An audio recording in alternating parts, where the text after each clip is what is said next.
नमस्कार दोस्तों। तो आज हमारा जो है 5 क्वेश्चन की सीरीज़ का 14वां दिन है। 70 क्वेश्चन हम लोग पूरे कर चुके हैं। तो आज की हमारी जो रश्मिका जो किरण है वो इस प्रकार है कि अनुशासन ही हमारी प्रेरणा है, अनुशासन ही हमें वहाँ पहुँचा सकता है जहाँ हम जाना चाहते हैं, परंतु इस अनुशासन के मूल में निरंतरता का धरातल अनिवार्य है। हर वो क्षण जो हमें अपने नित्य के कार्य को समाप्त करने से रोकता है हमारे विनाश का क्षण है।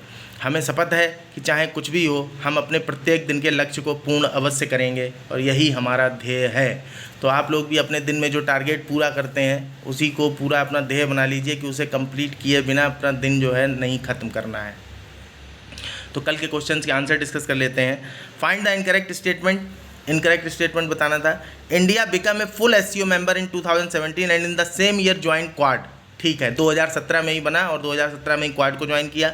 दूसरा, SCO hold 1/5 of global GDP and 1/3 of global trade. तो ये उल्टा है, 1/3 ऑफ ग्लोबल जीडीपी को होल्ड करता है एससीओ और 1/5 ऑफ ग्लोबल ट्रेड को होल्ड करता है। तो दूसरा स्टेटमेंट गलत है। तीसरा, SCO holds 44% of global oil reserves and 1/5 of global natural gas reserves. तो इसको भी उल्टा किया हुआ है, 1/5 ऑफ ग्लोबल ऑयल रिजर्व्स को होल्ड करता है जबकि 44% of global natural gas reserves को होल्ड करता है।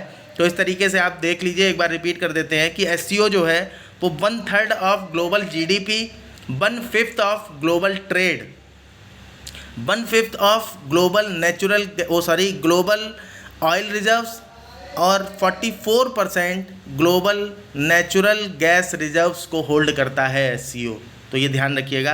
तो आंसर आप समझ गए होंगे। इनकरेक्ट स्टेटमेंट 2 और 3 थे, तो आंसर हुआ B. Question number 2, which one derives the nearest definition of creative economy. Creative economy पे देखिए अभी जो है पूरा आर्टिकल डिस्कस हुआ है, 6 जुलाई के एडिटोरियल डिस्कशन में आपको मिल जाएगा। तो ए, क्रिएटिव इकोनॉमी की डेफिनेशन बतानी है, क्या है nearest definition. A, digital platforms and tech enabled economy developed through emerging and critical technologies. C, economy developed through the spiritual, material, cultural and emotional aspects of human life. D, none of the above. तो देखिए ऐसा है, UNESCO ने जो culture की definition accept की है उस कल्चर की डेफिनेशन के अंदर जो है ये सारी चीज़ें थी कि मानव जीवन के स्पिरिचुअल, मटेरियल, कल्चरल, इमोशनल जो भी एस्पेक्ट हैं वो सारे ही कल्चर होते हैं और किसी कल्चरल एक्टिविटी के कारण जो इकोनॉमी क्रिएट होती है उस इकोनॉमी को हम लोग क्रिएटिव इकोनॉमी कहते हैं। तो इसका विकल्प सी सही है।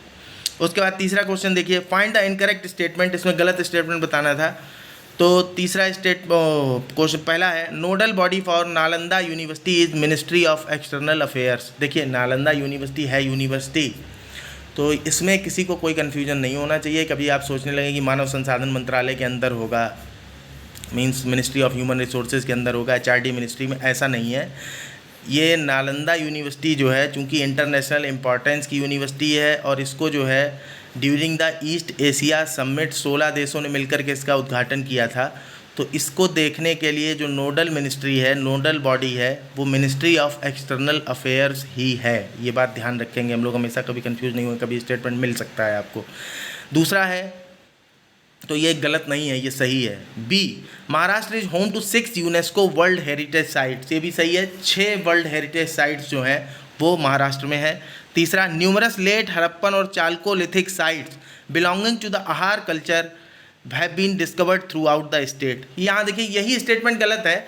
आपको पता होगा कि जो चालकोलिथिक पीरियड की संस्कृतियाँ हैं, कुछ जैसे आहार संस्कृति है, जोरवे संस्कृति है, कायथा संस्कृति है, मालवा संस्कृति है, तो जो जोरवे संस्कृति है वो महाराष्ट्र में पाई जाती है। ठीक है, तो आहार संस्कृति जो है ये राजस्थान और मध्य प्रदेश वाले एरिया में है, महाराष्ट्र में नहीं है। तो सी जो है यही इनकरेक्ट स्टेटमेंट था।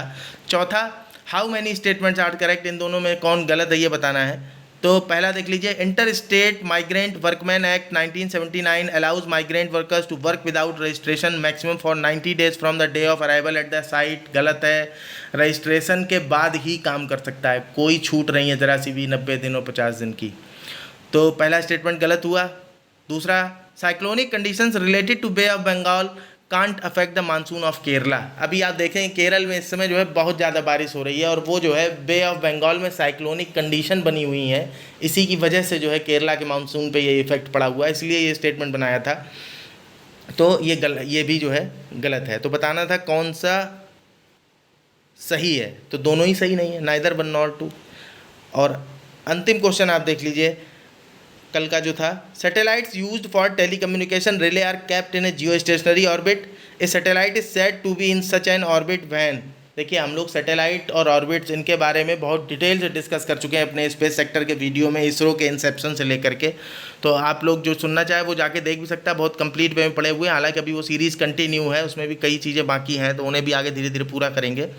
तो ऑप्शन देख लीजिए आप कि अगर सैटेलाइट जो है टेलीकम्युनिकेशन सैटेलाइट जियो स्टेशनरी ऑर्बिट में है तो इनमें से क्या क्या सही होगा। The orbit is Jio synchronous, बिल्कुल जो स्टेशनरी ऑर्बिट है जियो स्टेशनरी वो इसी का पार्ट होती है, जियो सिंक्रोनस का ही। The orbit is circular, 0 degree के एंगल पर होती है जियो स्टेशनरी ऑर्बिट, तो सर्कुलर होगी बिल्कुल।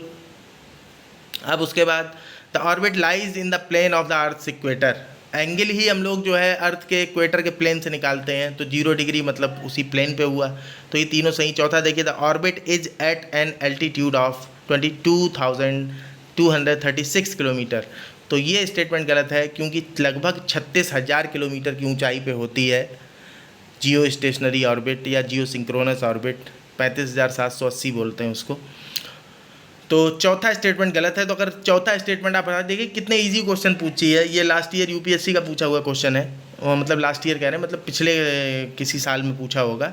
तो इसमें 4 गलत है, तो 4 अगर हटाते आप तो ऑप्शन ए ऑटोमेटिकली मिल जाता है 1 2 3। हालांकि अब इस समय पैटर्न यूपीएससी ने अपना चेंज किया हुआ है कि how many statements are correct, लेकिन फिर भी अगर इनकेस इस तरह का क्वेश्चन आता है तो आप इजीली बता सकते हैं how many statements are correct. तो अपनी जानकारी को जितना पुष्ट कर सकते हैं उतना पुष्ट करते रहिए। उसके बाद देखिए ये आज के 5 क्वेश्चन हैं आपके लिए, ये भी लास्ट ईयर आए हुए 2022 के ही क्वेश्चन हैं, 2022 के पेपर से ही 5 क्वेश्चन निकाले हैं। तो इसी बहाने आपका प्रीवियस ईयर क्वेश्चन भी जो है सारे धीरे धीरे करके आपके आंखों के सामने से गुजर जाएंगे एक बार। तो consider the following, Aarogya Setu, CoWIN, DigiLocker, दीक्षा, इनमें से कौन कौन जो है ओपन सोर्स डिजिटल प्लेटफॉर्म है, ये बताना है आपको।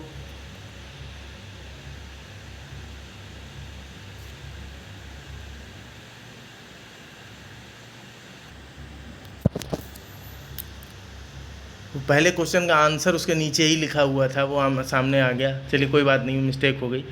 दूसरा क्वेश्चन है आपका, विद रेफरेंस टू वेब3 कंसीडर द फॉलोइंग स्टेटमेंट्स। पहला, वेब3 technology enables people to control their own data.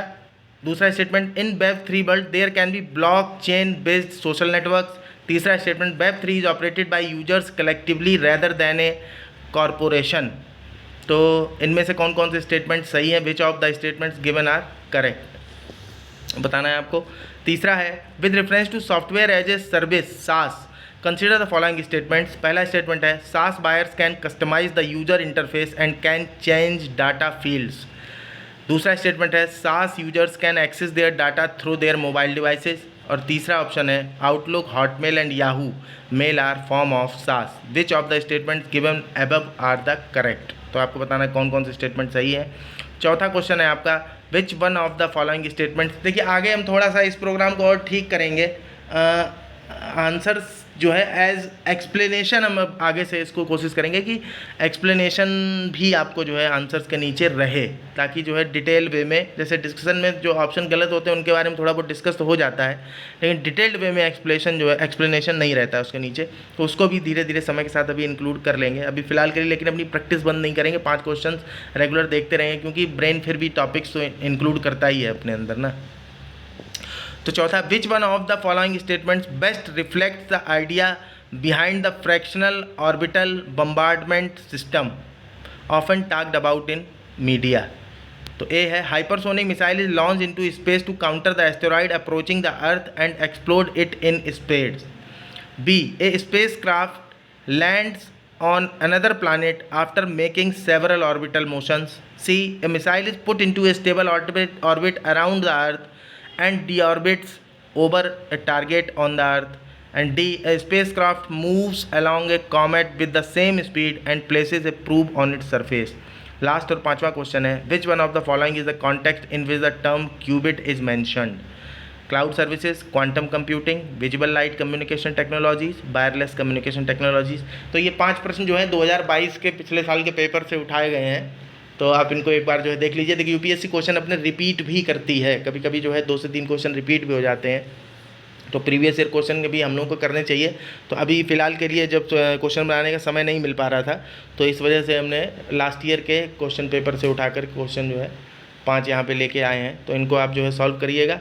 बाकी इसके अलावा हमने एक प्रोग्राम स्टार्ट किया है हिंदी मीडियम के बच्चों के लिए है कि अगर हिंदी में आंसर राइटिंग के लिए शब्दावली उन्हें अच्छी मिल सके, प्लस उनका जो है वैचारिक विस्तार हो, तो इसके लिए जो है एक आर्टिकल कोई जो है अच्छा डिस्कस करने का 5 से 7 मिनट 10 मिनट तक का, तो कल से जो है उसको स्टार्ट किया। तो एक वीडियो अभी पड़ा हुआ है, आज भी उसमें एक वीडियो पड़ जाएगा। और तो आप उसको सुन कर के हिंदी की अपनी शब्दावली को और बेहतर बना सकते हैं और कॉम्प्रीहेंशन की एबिलिटी भी आपकी डेवलप होगी। तो आप लोग उसको सुन कर के संभव हो तो फीडबैक भी दीजिएगा। चलिए ठीक है, बाकी अपनी कंटिन्यूटी को बनाए रखिए। देखिए 5-5 क्वेश्चन करते करते हम लोग जो है 70 तक आ गया, 14 दिन हो गया है। तो इसी तरीके से जब 100 क्वेश्चन पूरे हो जाएंगे तो फिर मैं आपको जो है PDF भी 100 क्वेश्चन की अवेलेबल करा दूंगा, टेलीग्राम चैनल पे लिंक डाल दूंगा उसका मैं। ठीक है, चलिए धन्यवाद।